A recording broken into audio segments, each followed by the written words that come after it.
सज्जनों, क्या होता है इधर भगवान शिव जी क्या करते हैं, अपना रूप एक साधु का रख लेते हैं। माँ पार्वती अपना भेष एक साध्वी का रख लेती है। कहने का मतलब जोगी और जोगण का भेष बना लेते हैं। सज्जनों, इधर भगवान शिव जी अपनी माया से और अपने साधु के शरीर में कोढ़ का रोग लगा लेते हैं। सज्जनों, इधर क्या होता है, तन तन पर कोढ़ चुचा जाता है और ऐसा भेष धर के भगवान शिव जी मां पार्वती है जो इधर सज्जनों राजा मानधाता के बागों में जाकर अवधपुरी में जाकर के और धुना लगा देते हैं। सज्जनों, इधर जैसे ही और उस बगीचे में पैर रखते हैं, वो बगीचा पता नहीं कितने वर्षों से सूखा पड़ा हुआ था।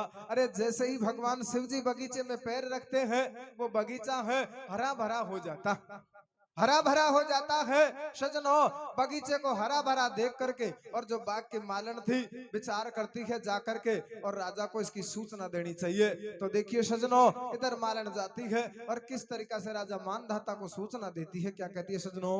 क्या दे रही मेरे भैया?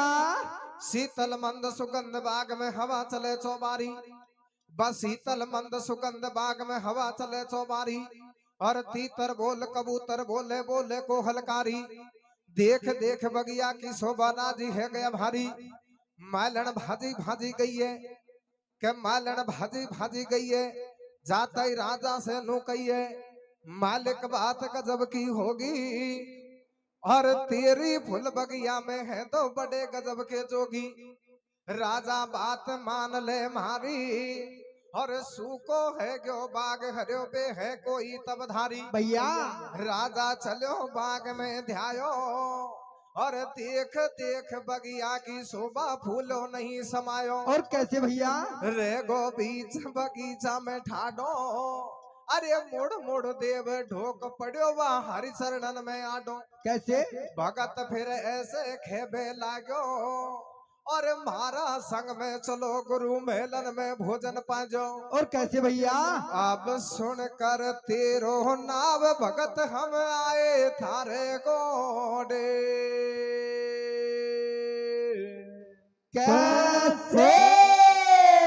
अरे हम पीछे भोजन खाए कटा दे पहलाया का कोड़े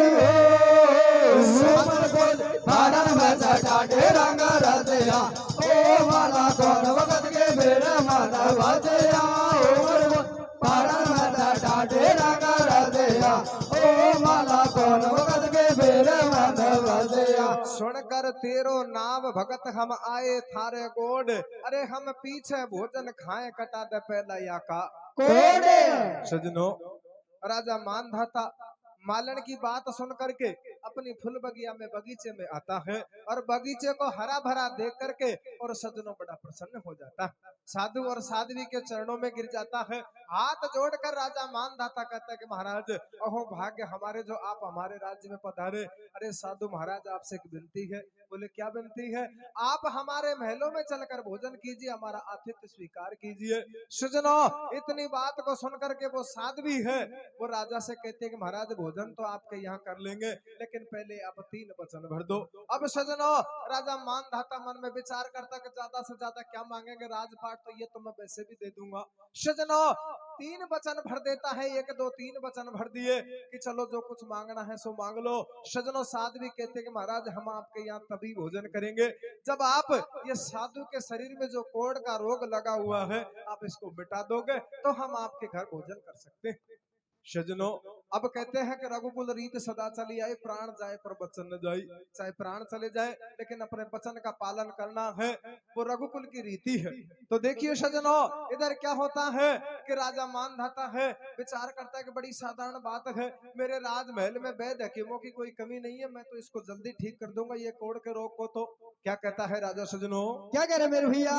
हरे मारे लारे चलो गुरु बे मारी दूर हटा देंगे, कितना ही लागे लोट भलाई संतन के कोढ़ मिटा देंगे। और कैसे भैया? राजा कहता है कि महाराज आप मेरे साथ में राजमहल में तो चलो, मेरे घर तो चलो। अरे मैं अच्छे वैद्य बुलवाऊंगा, अच्छी दवा लगवाऊंगा, ये कोढ़ का रोग तो मैं जल्दी ठीक करवा दूंगा।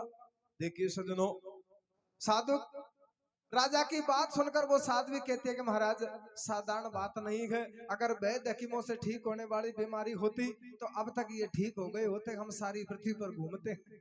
देखिए सजनों साध्वी क्या कहती है रे, क्या कह रहे मेरे भैया? वो लोटन की बीमारी नहीं है, दिल को कर ले गांठो रे, जब तो संकट मिटे तुम्हारे शीशे कमरे को काटो रे। कैसे भैया? अरे महाराज ये साधारण बीमारी नहीं है, वैद्य हकीमों से ठीक होने वाली बीमारी नहीं है। राजा कहता है कि तो साध्वी कैसे मिटेंगे कोढ़ करो, कैसे मिटेंगे ये कोढ़? आप अपने बच्चे का शीश काट करके उसके खूनों से ये साधु को स्नान कराओगे, नहलाओगे, तब जाकर के ये कोढ़ का रोग मिटेगा। इतनी बात को सुन करके राजा मानधाता घस खा करके जमीन पर गिर जाता है। तेने आड़ी पे टेढ़ी पटकी, तेने आड़ी पे टेढ़ी पटकी, बात या मोटे खूंटे अटकी, कोढ़ थारा किसा कटाऊंगो, मेरा घर में नहीं है कमर भांग कुण घर से लाऊंगो। राजा कहता है अरे साध्वी मेरे घर में तो कोई संतान नहीं है और चौथापन मेरे को वैसे आ गया, मैं तो नापुत्री हूँ और किसी का दूसरे का कमर मांगने जाऊं तो कोई देगा भी नहीं, क्योंकि मरेगा उसका तो शीश कटेगा। सजनो राजा कहता है कि मैं अपने वचन पूरे कैसे करूं? तो देखिए सजनो वो साध्वी क्या इलाज बताती है, क्या कहती है रे, क्या बता रहे मेरे भैया? तेने आड़ी पे टेढ़ी पटकी, बात या मोटे खूंटे अटकी, कोढ़ थारा किसा कटाऊंगो, मेरा घर में नहीं है कमर मांग कौन घर से लाऊंगो। फिर जोगनियों कहने लगी, अरे जोगनियों कहने लगी, धर ध्यान मेरी बात को, वो तुम्हारी प्रिया के पेट में बालक है महीना 7 को, अरे कहना सत्य मानो मेरा, तुम कहना सत्य मानो मेरा, बच्चा है उसके पेट में, ये काया सुधर जाए संत की लाके चढ़ा दो बेट में। कैसे भैया? अब सुन संतन के वचन भरो वा राजा के जाडो। कैसे? अरे पढ़ किस्या पड़ेगी पार भदो या गाड़ा के पाडो,